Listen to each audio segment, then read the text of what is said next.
안녕하세요. 곧 운동을 갈 건데 운동 가기 전에 같이 전국 부동산 시장 흐름 한번 체크하려고 이렇게 카메라를 켰습니다. 자, 전국 부동산 시장 흐름 저랑 같이 빠르게 파악 한번 하시죠. 자, 우리 전국이 있고요. 여기서 먼저 영원한 1등 서울 부동산 매매가 추이를 한번 볼게요. 보면 이렇게 지금 부동산 지인 사이트를 활용하고 있고, 여기 자체적으로 매매 시장 강도, 전세 시장 강도 이런 데이터도 표시되어 있는데, 저는 이거는 이렇게 생략을 눌러서 매매가 전세가만 이렇게 깨끗하게 보도록 하겠습니다. 그럼 매매가 전세가가 이렇게 쭉 올라가고 있죠. 그래서 지금 이제 21년 9월을 지나고 있는 시점인데 계속해서 상승을 보이고 있는 어마어마한 상승이었고요. 지금 서울 평균으로 매매가가 4,045만 원이니까 17년 현 정부 출범 이후에 이제 2배가 오른 상황입니다. 그래서 17년에 샀으면 참 좋았겠죠. 그러면 또 영원히 부동산 시장이 서울 부동산 시장이 올랐을까 하면 그런 건 아니었다. 이 앞에 10년, 뭐 2009년부터 해서 2015년 정도 이때까지는 큰 상승이 없었다는 거. 그래서 영원한 상승은 없다는 거, 그거는 우리가 한 번은 짚고 넘어가면 좋을 것 같고요.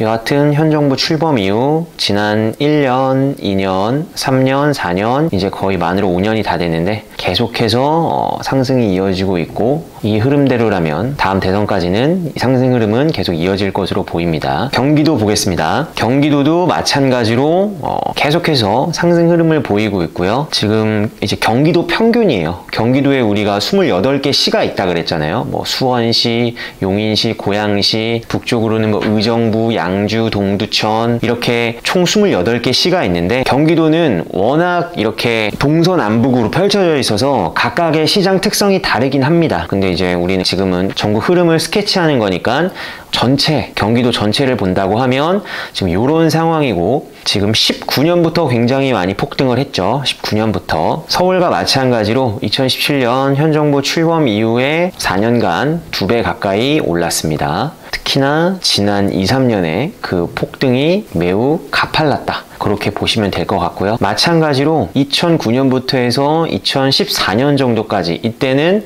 서울 부동산 시장과 마찬가지로 큰 상승은 없던 시기입니다. 아무래도 이제 경기도는 이제 수도권, 그러니까 서울, 경기, 인천, 거기에 이제 같이 간다고 보시면 될 것 같아요. 지금 이제 경기도 매매가, 전세가 이제 그래프를 한번 살펴봤고요. 그 다음에 이제 수도권의 또 다른 지역, 광역시죠. 이제 인천광역시 한번 보겠습니다. 자, 인천광역시도 이렇게 시장 강도는 지우고 보면 이렇게 되어 있고요. 특히나 이제 인천은 수도권 중에서도 2021년에 가장 가파른 곳 중에 하나죠. 그래서 올해 가장 많이 상승한 지역 중 하나가 인천입니다. 2021년이 없다고 가정하면 상승폭이 그렇게 가파르지가 않거든요. 근데 이제 작년 말, 20년 말부터 해서 크게 상승했다. 특히나 올해 전국에서 유독 많이 상승한 지역이다. 상대적으로 저평가가 되어 있다가 이제 뭐 키 맞춤이라는 표현을 쓰죠. 키를 맞춰가고 있는 형국이다 라고 보시면 될 것 같아요. 그 다음에 이제 지방시장으로 한번 넘어가겠습니다. 지방은 광역시가 있고 중소도시가 있고 소도시가 있어요. 먼저 이제 광역시 먼저 살펴볼게요. 이제 인천을 제외하고는 광역시가 총 5개가 있습니다. 그래서 그 중에서 이제 서울로부터 가장 가까운 지역부터 살펴보면 첫 번째 대전입니다. 대전 그래프를 보면 이렇게 해서 19년부터 큰 상승을 보이고 있다. 19년, 20년, 21년. 이 안에 랜드마크급으로 가면 조금 달라지기는 해요. 실제로 대전이 움직인 거는 2008년 여름부터 대장 아파트 위주, 대전 서구 둔산동 이런 지역들이 있는데 그 지역 랜드마크를 중심으로 반등을 시작했었어요. 근데 이제 이 그래프는 평균이니까 평균으로 살펴보면 이제 18년까지는 좀 잠잠하다가 이제 여기 19년부터 오르기 시작하죠. 19년부터 굉장히 가파르게 오르기 시작합니다. 그래서 대전 여전히 지금도 상승이 진행 중이다. 그 다음에는 이제 대전 아래에 있는 지역이 어디죠?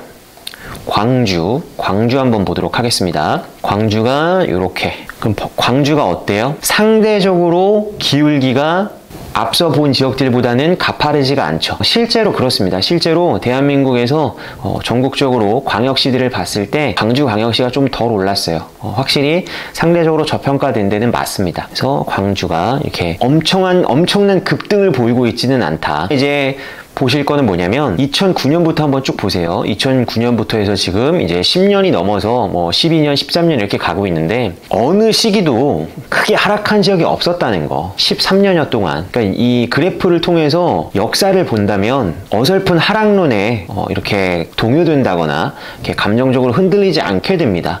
기본적으로 부동산은 상승하는 게 정상적이라는 거를 알고 계셔야 돼요. 네, 이 자본주의의 근간인데 실물 자산이 매해가 거듭될수록 기본적인 인플레가 있으니까 자산 가치라는 건 올라갈 수밖에 없다. 그러니까 떨어지는 게 좀 비정상적인 상황이다. 그래서 조금은 그걸 합리적으로 판단을 하실 필요는 있으세요. 영원한 상승은 없지만, 그러니까 영원한 급등은 없지만 기본적으로 이 자본주의에서 부동산, 실물이라는 것은 꾸준히 오른 겁니다. 그래서 큰 변수가 없다면 지금 2021년에 대한민국 부동산 가격보다 앞으로 10년 뒤인 2031년에 대한민국 부동산 가격이 더 비쌀 확률이 당연히 높다. 그 기간 동안에 조금씩의 출렁거림은 있을 수 있지만 그래서 그거를 우리가 조금은 합리적으로 판단을 할 필요는 있고요. 그 다음 광역시 이제 경상도 쪽으로 갑니다. 경상도 쪽에서 먼저 대구 보겠습니다. 이제 데프리카라고 하죠. 자, 보시면 그래프가 이렇습니다. 조금 이제 앞선 지역들과 좀 다른 점은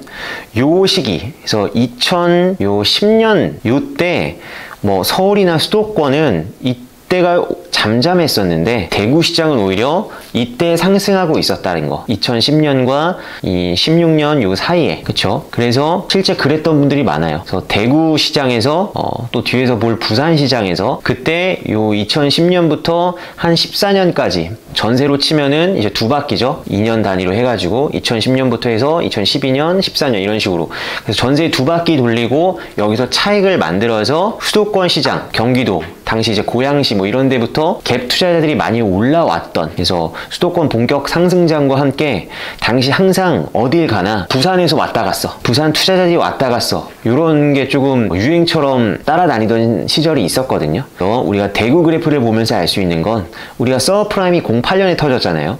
그럼 그때부터 부동산 시장이 다 죽었다고 생각하는데 실제로 이 대구 시장은 서브프라임과는 상관없이 2009년부터 15년까지 계속해서 상승장이었다는 거. 그러니까 이 대한민국이라는 좁은 땅덩어리에서도 이 시장 흐름이 전국적으로 따로 논다는 거. 그렇기 때문에 언제나 기회가 있는 것이고 또 언제든 그에 반대로 이제 위협이 되는 부분도 있을 수 있다는 거. 그거를 우리가 조금 체크를 할 필요가 있고요. 그리고 실제로 이제 2016년에 좀 고생을 했었습니다.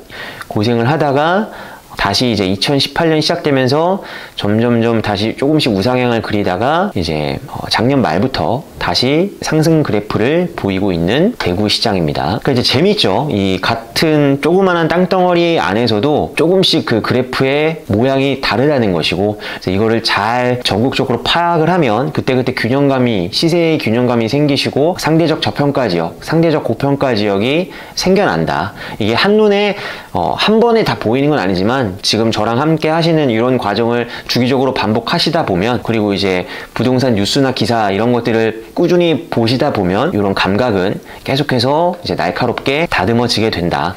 그거를 보시면 될 것 같고요. 그 다음에 이제 부산시장 보겠습니다. 부산시장. 부산 이제 인구수 350만의 대한민국 제2의 도시, 이제 서울을 제외한 그 다음 2등 도시고요. 보면 역시나 이렇게 서프라임으로 수도권 시장이 고생할 때 부산은 그래도 나름 상승장이었다는 거. 그리고 반대로 이제 수도권이 핫하던 2018년, 뭐 19년 이럴 때는 부산이 좀 고생을 했었어요. 그리고 이제 19년 말부터 크게 오르기 시작했고, 당시 뭐 이렇게 규제 지역에서 해제되는 그런 이슈들도 있었습니다. 그래서 실제로 갑자기 막 사람들이 부산으로 달려가고 이랬던 적도 있거든요.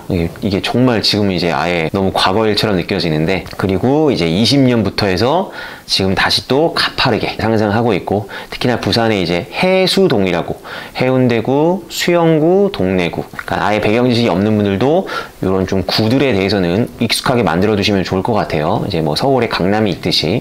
그래서 부산이 이런 상황. 그 다음은 마지막 광역시 울산. 자, 울산을 보면 이렇습니다. 울산이 그러니까 지금 지금까지 본 광역시들 중에서 가장 어떤 뭐라 그럴까요? 기울기의 어떤 출렁거림이 좀 심하다 그럴까요? 지금 보면 계속해서 꾸준히 오르다가 17년부터 한 19년 정도까지 7년에서 한 19년 그 중순, 그러니까 한 6월 정도까지는 분위기가 상당히 안 좋았어요. 그래서 울산이 정말 울산은 항상 하락한다. 이게 그렇게 먼 얘기가 아니에요. 당시만 해도 울산은 피해야 될 지역, 울산은 지금 처참하다, 이러던 시기가 있었고 다들 공포에 휩싸이고 관심을 안 가졌지만 슬슬 기회는 다가오고 있었죠. 왜냐면 이거는 이제 울산 지역, 오늘은 안 보겠지만 그 물량을 보면 알 수가 있거든요. 입주 물량을. 그래서 실제로 이제 19년 하반기부터 울산이 가파르게 상승을 해서 요즘 살짝 주춤하긴 한데 그래도 지난 2년 동안 상당히 많이 올라서 전고점을 단숨에 회복은 물론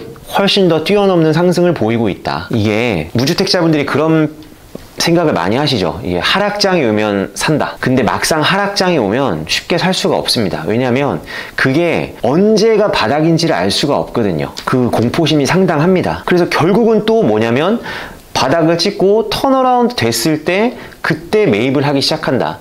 사실 그때라도 매입하면 괜찮은데 또 이제 무주택자분들은, 불이니 초보자분들은 그때는 이제 또 긴가민가 하거든요. 공부가 제대로 되어 있지 않으면. 그래서 또 이미 많이 또 오른 뒤에 그때 이제 주변에서, 직장에서 뭐 친구들이 부동산 관련 얘기가 나올 때, 사실 그때 되면 이미 많이 올랐을 거잖아요. 그래서 그때 돼서 또 관심을 보이기 때문에 이렇게 너무 하락장을 기다리지 마시고, 물론 그게 이제 폭등인지 이런 거는 좀 구분을 하실 수 있어야겠지만 여하튼 하락장을 마냥 기다리는 게 옳은 방법은 아니다. 실제로 울산이 그렇게 출렁거림이 있었다고 해도 지금 뭐 19년, 18년 이때 많이 하락했지만 그래도 이미 내가 그 이전에 뭐 2013년, 14년 이때 투자를 했다면 하락하고 난 가격이 그래도 옛날 매입했을 때보다는 훨씬 높거든요. 네. 마찬가지로 이렇게 좀 역사를 본다고 하면 어설픈 하락론, 뭐 이런 감정적 선동 이런 거에 쉽게 흔들리지 않을 수 있다라는 걸 보여드리고요. 이렇게 해서 지금 저희가 서울, 경기, 인천 수도권 시장과 지방 나머지 5개 광역시 시장을 한번 빠르게 살펴봤고요. 중소도시, 소도시는 다음에 같이 살펴보도록 하겠습니다.